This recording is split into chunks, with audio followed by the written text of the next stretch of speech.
Okay, welcome. This is Dr. Morton, and this is the video for Chapter 10 of Logic Design. This chapter is about flip-flops, and I'm going to introduce to you in the overview of this chapter the concept of flip-flops, how we get a memory device, how we can create that, and then I'm going to cover the essential flip-flops and just a few other tidbits. So with that, let's get started. So if you look at this chapter in the book, what you'll see is we have a little picture on the front, and that picture is an SR latch. And the reason for that, as the picture for flip-flops, is all flip-flops are basically made from set-reset latches. So let me go through and explain how this works, and I'm going to use a logic simulator called Logisim. It's free on the web, and you can download it. I suggest you do, because it is fun to build some of these circuits and play with them. And also, you're going to need to have some skill with this program so that when you do your group project, you can use this program to simulate your design. And that's part of your presentation. You have to simulate your design. Okay, so let's do it. So this is Logisim. I've shrunk it down a little bit, and I went ahead and I built an SR latch. Let me go through the parts of this. So the first thing to notice is that we have a NOR gate here and a NOR gate there. We have two NOR gates, and then I have two push buttons. Now I wish I had switches, but I don't. So I'm going to have to change my design a little bit at the end so I can show you what happens if you push both buttons at once. But I can't do that, so I'll have to modify the circuit because I only have one button pusher. Now, what I want you to notice about this arrangement is that it's kind of funny. Notice how we have an output here that's fed back into the other NOR gate, and here the output from this one's fed back in to the bottom NOR gate. And then I put some little LEDs on the outputs here so that we can see what's 1 and what's 0.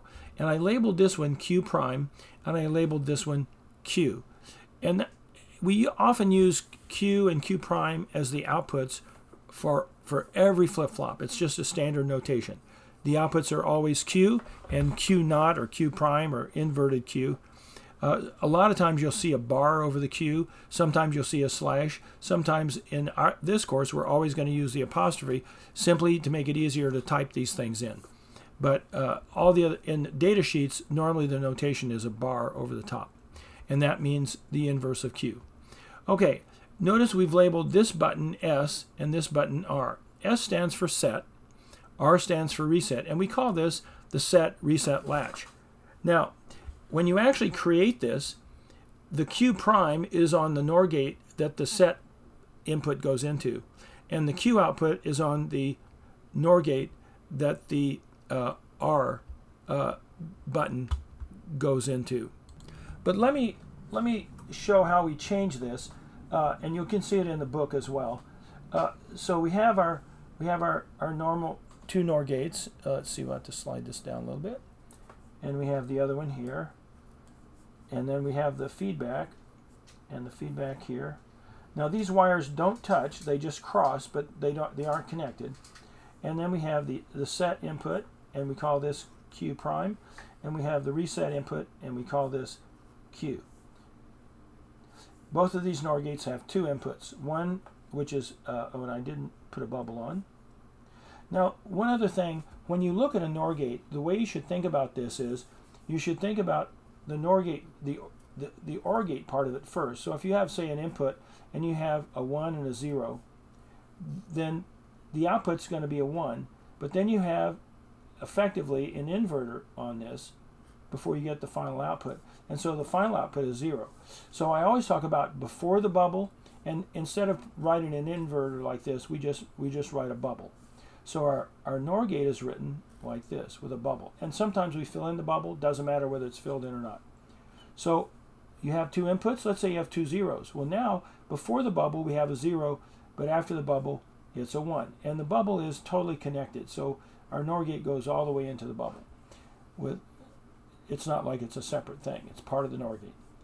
But if either input is a 1, then before the bubble we have a 1, but after the bubble we have a 0. Same thing with 0 and 1.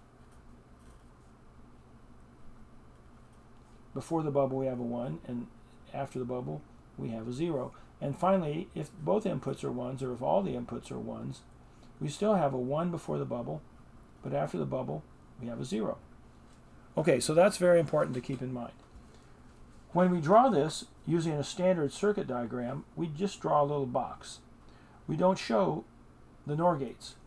And we have S and R, but we usually write it Q and Q prime, like this. Notice it's not quite correct, because this Q prime really goes with this NOR gate, and the Q really goes with the NOR gate that has the reset input. But this is how we draw it, and we usually move these things inside so that it actually looks like this: S, R, Q, and Q prime. That's usually how we draw it. Okay? All right, keeping that in mind, let's go back and we'll talk about this NOR gate. Now, the first thing I'm going to do is I'm going to start the simulation, and the way these push buttons work, when I have to use the poke tool, so I click on the poke tool, and when I poke this with the simulation enabled and I start its reset mode, you'll see now the light green shows where 1s are, and the dark green shows where 0s are. Now notice there's a 0 coming out of the R button, and the 0 is coming out of the S button. But if I push the S, notice how it turns green, light green. And so that means it's now a 1. But when I take that 1 away, it didn't change anything. Now notice this is where the feedback gives this circuit memory. The feedback causes this circuit to have two stable states. One stable state is where we have this, we have a 1 from the feedback going into this NOR gate. So before the bubble, and a 0 from the push button, or if you're pushing it, a 1, whichever. But before the bubble, it's going to be a 1 because of this 1 input. And after the bubble, it's going to be a 0, which is why this Q prime LED is off. Over here, the Q is on. So notice we have a feedback loop here from the 0. And that feedback then is what drives a 0 in here, a 0 from the unpushed push button, the R. And so before the bubble, we have a 0. After the bubble, we have a 1, which is why this Q LED is on, showing that this SR latch is outputting Q equals 1, or we say it's set. So when we punch the S button, the Q becomes 1, and that's the set condition. So we set the latch with this S button. What happens if we punch the R button? Glad you asked. If you punch the R button, you turn off the Q and you set it to 0, so you have reset the latch. And now Q prime is 1. But remember, Q and Q prime can never be the same because we've defined them as being the inverse of each other. Okay, and we can just keep going back and forth. Now notice, when I hold that button down, it resets the latch, but when I let it go, it stays in that stable reset state. Notice up here, when I push this button, it puts it in the set state, and when I let go of the button, it stays in that set state. It has memory. It has these two stable states, and once you put it in one of the two stable states, then it stays there until you perturb it. Now, we have one little problem with this circuit, and that is that we have a rule.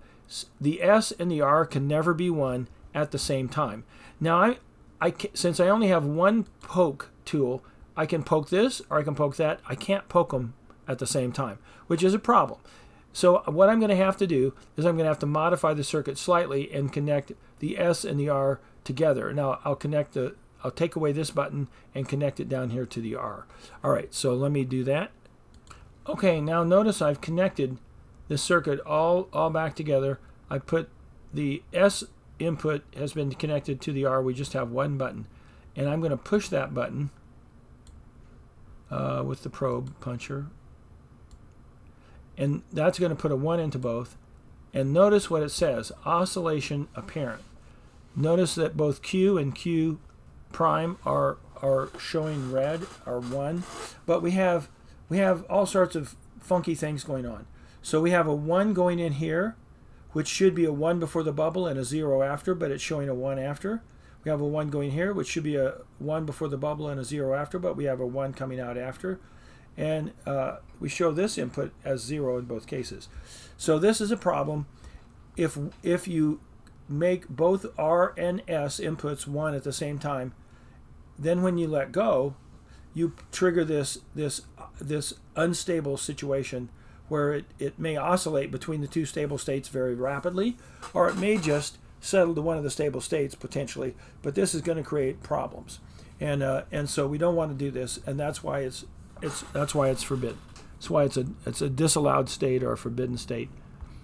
So S and R can never both equal 0 at the same time, and you see this up here, S and R not equal to 1.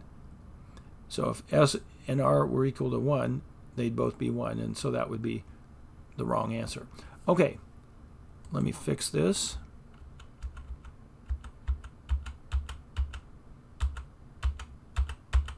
I screwed around with it a lot. Okay, there we go. All right, there we go. And then we can go back. Oh, we have to reset the simulation though. And then we have to enable it.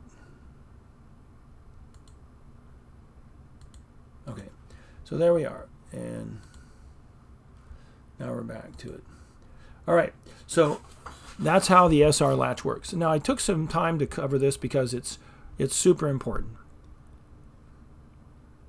Now the next thing we're going to talk about how we can modify this by adding gates. And it turns out that there are a number of variations, but I'm going to show you the ones that are actually the only really important ones. The next thing I want to cover is what's called the D latch. So let me turn off the SR latch and turn on the D gated latch. All right, so here's the D gated latch. Now, what about this sucker? Well, yes, this is very interesting. So you'll notice down here I have I call this the D input. And up here I call this the gate. So the gate is just, it works just like a gate on a fence. When the gate's closed, you can't change anything inside the fence really. When the gate's open, you can go in and change things. All right, same thing here. The D is just our data input. It's our data signal. And because what we have the D input. I couldn't put a push button down here because I need a switch, and this simulation doesn't provide a switch, so I made my own. I'm gonna change these things. Right now I have it connected to ground, this input, and then I have an inverter also inputting over here. And you'll notice going over here it's light green, here it's dark green, so it's getting a 1 here and a 0 here. Now these are AND gates, not NOR gates. The NOR gates are here. This is the same SR latch we just looked at. But I have changed. I put the S down here and the R up here. I don't know why I did that, but I did. We want the inverted D going into the R input through this AND gate, and we want the non-inverted D, or the D, going into the S. Now the other thing we have is the gate. Notice I have an input from the gate going in here and here. So when I punch the gate, whatever this D input is will be propagated in here. So for instance, if this gate is ground, if the D input is ground now, which it is, then it's going to set this, it's going to reset this SR latch, or that's what should happen. And if I change it and I tie it to 1, then it would set it. Okay, so let's see if we can get that to work. I'm going to open up the gate, and yes, Q prime is 1, Q is 0. So we took the 0 coming in on the D input, and we sent that 0 into our SR latch and put it in a reset state where it's outputting a 0 for Q and the opposite for Q prime. All right, now let me change this. Let me flip the switch the hard way. So I'll delete this connection there, and then I'm going to connect it up here. Okay, now you can see I'm putting a 1 in here because my D input's now a 1, because this is 5 volts and this is ground, and I'm representing 1 with 5 volts, say. Could be 3.3, whatever. And then it goes into the inverter, comes out 0 on the other side of the inverter. So now this AND gate has a 0 from the gate and a 0 from this, so it's going to output a 0. But even if I turn on the gate, this is still going to be 0 and 1, so it's still going to output a 0. So I should have a 0 going in here, and then here I'm going to have a 1 and a 1, so that's going to put a 1 in here. That 1 is going to make it 1 before the bubble, 0 after, so that's going to turn off the Q prime and make this 0. That'll be 2 zeros going in, 0 before the bubble. It's going to be 1 after the bubble, so that'll turn to light green. So let's try it. Oops, got to get the poke tool. Okay, bingo. I just now set it into this. I just set it. So I set the RS latch, showing that it took the D input, which is now a 1, and made the latch show a 1. So that's how a D-gated latch works. Now I can keep pushing the gate. If I held the gate high the whole time, then this would just work as a pass-through. Whenever I change D, the output would immediately change. But notice that I can never have my S and my R inputs to this SR latch both 1 at the same time. That can't happen because of this inverter here. All right, so that's the D-gated latch. Okay, now we're going to cover the final thing that pops up in this chapter, and that final thing is the JK flip-flop. Now, I'll go back at the end of this, and I'm going to go over the learning objectives and some of the terms to make sure we just review. And then I'm going to cover a couple of other little tidbits. But this is the most important part. This is a little more complicated, so I don't want you to freak out. Okay? So here we go with the JK flip-flop. This is what it looks like. Now, notice we have a SR latch here and an SR latch here, and I've kind of put them upside down, so don't let that confuse you. And what I show in the book may be slightly different than this, because remember, I use the standard nomenclature. The book uses. I use the standard nomenclature in the book. I just have a little black box and I label it S and R like this. And so the S is on top, Q is up here on top, R and Q prime are on the bottom. And it's kind of mixed up if you do the actual circuit. So don't let that throw you off. Okay, so what you see is a SR latch here and an SR latch here. This one has 2 AND gates in front of it, each going to one to the R and one to the S input. This has 2 AND gates as well. These are 2 input AND gates. These are 2 input AND gates here, so 2 AND gates. But these AND gates have 3 inputs. Now, one more interesting feature: these first AND gates have some feedback. They bring all the way from here, all the way back, crosses over and goes up into here, and from here comes back all the way over and goes into the bottom one.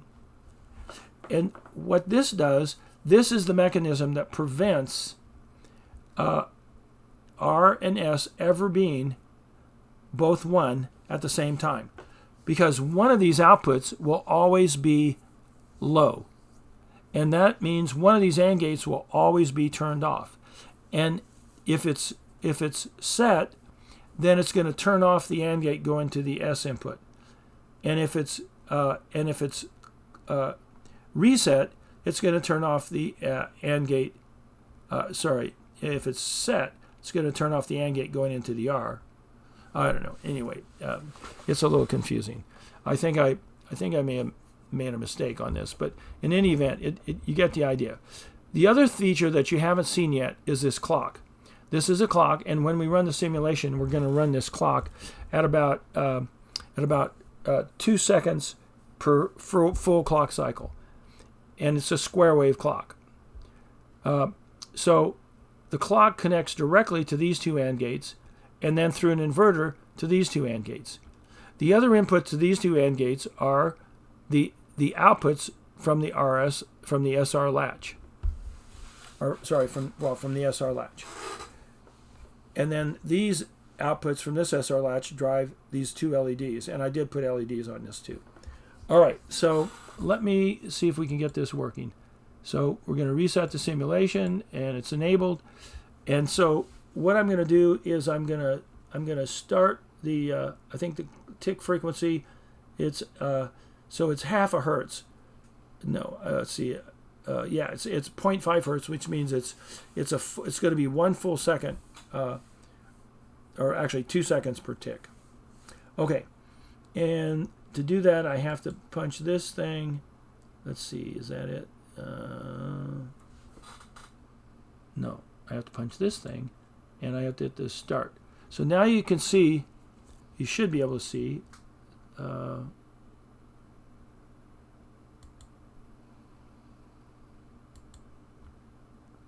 It should be ticking away. Why isn't it? All right, let me go back and make sure we're set.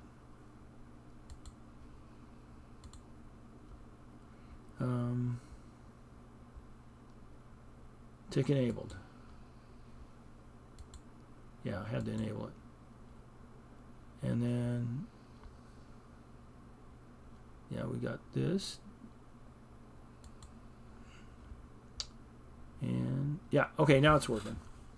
See, okay, you can see the clock changing, goes from low to high, but on the other side of the inverter, it goes in the opposite direction.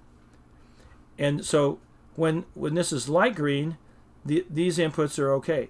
Now watch, I'm gonna hit the J input, and see if I can make that happen. Yeah, we may need to do. I may have to get it set here. I'm going to mess with it for a minute. Okay, it took me a little bit of fiddling around to get it figured out. But here we have. So what I want you to see now, notice we have, and these are switched, so just kind of bear with me. Okay, here's a Q. I guess I didn't. So this is the Q. And this is the Q prime. But here we have Q down here and Q prime up here. All right. So, and that's because we have this funny labeling thing. And here I put the Q opposite the S, and here I put it opposite the R. So I just kind of mixed them around. But anyway, notice now this SR latch is set, and so is this SR latch, because Q is 1 and Q prime is 0. Now, if I punch the K, and I have to have the punch tool, sorry, okay. Now I punch the K, notice how that flipped it.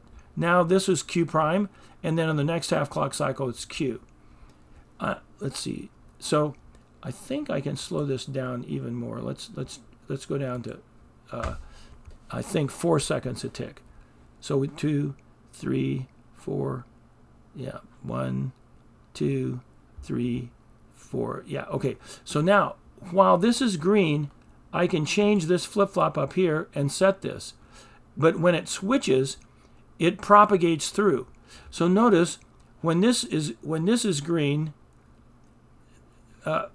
when this is green, this is dark, so it's 0. So what we do for 1/2 of the clock cycle, we isolate the slave stage from the master stage, and we are able to change the master stage. Has no effect on the slave stage until the clock changes from high to low. And now these AND gates, this one's blocked, but this one's open, so it'll propagate through and take effect on the slave stage.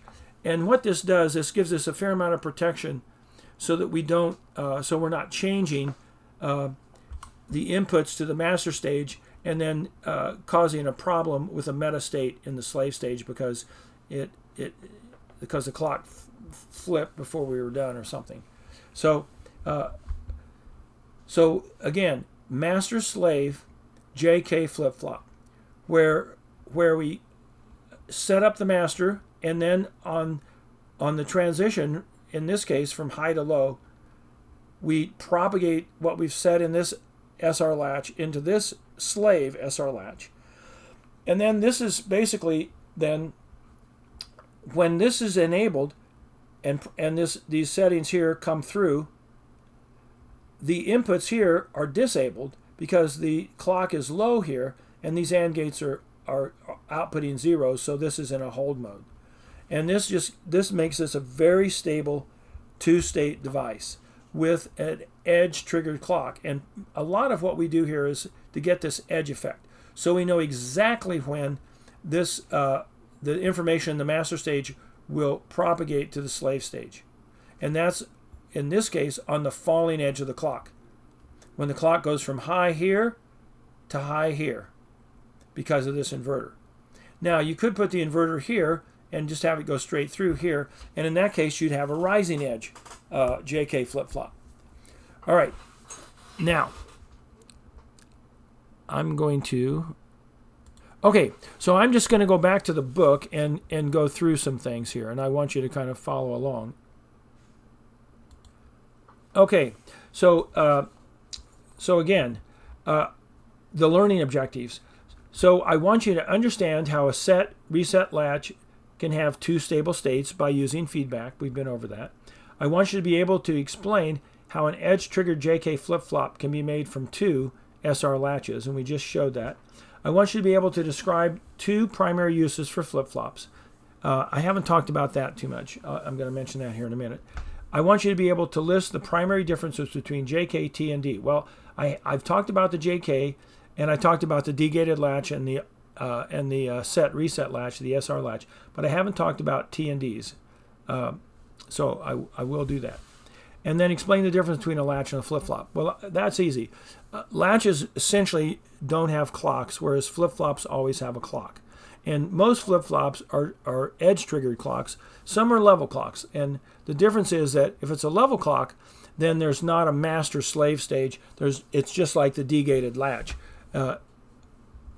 Okay. And we're just using the clock as a latch, essentially. Here's some terms. The SR latch and the master-slave JK flip-flop and the clock edge. Remember, this edge is when... So the clock is ticking along. Let me just draw this out a little bit. So if we have a clock ticking along like that, notice we have an edge here and an edge here. So we've got an edge, an edge, an edge, an edge, and an edge, and more edges. Okay? This is a falling edge because it goes from high to low. This is a rising edge. So we mark this as falling, this is rising, this is falling, this is rising. Normally, our flip-flop only works on a single edge, just one of those edges, not all of them. And a level clock, on the other hand, whenever the clock is, say it's active high, whenever it's level, then any time in this time the D can change and it'll propagate. And that's how the D-gated latch works, if we use this clock as the latch, or as the gate, rather. Okay. So we covered the SR latch, and we talked about how feedback makes this possible. And then we talked about, this kind of shows the steps, but we kind of demonstrated that with the simulation. And then here's our D-gated latch. In this case, it's just a gated latch. You still have to keep R and S, prevent them from ever being one at the same time. Here's our D-gated latch, where we have an inverter into the R input and a D. Notice here, I didn't draw out the two NOR gates inside here, and that makes it a lot easier not to get it mixed up. And in this case, though, I did put Q prime opposite the S and Q opposite the R, which it should really have been the other way. All right. Here is our JK. And so this is the JK master slave, and this is the clock going in, and our two AND gates in front and our two AND gates between the two, and this is what protects, gives a nice degree of robustness to this flip-flop. And notice the feedback. This is how we never let set and our reset be one at the same time.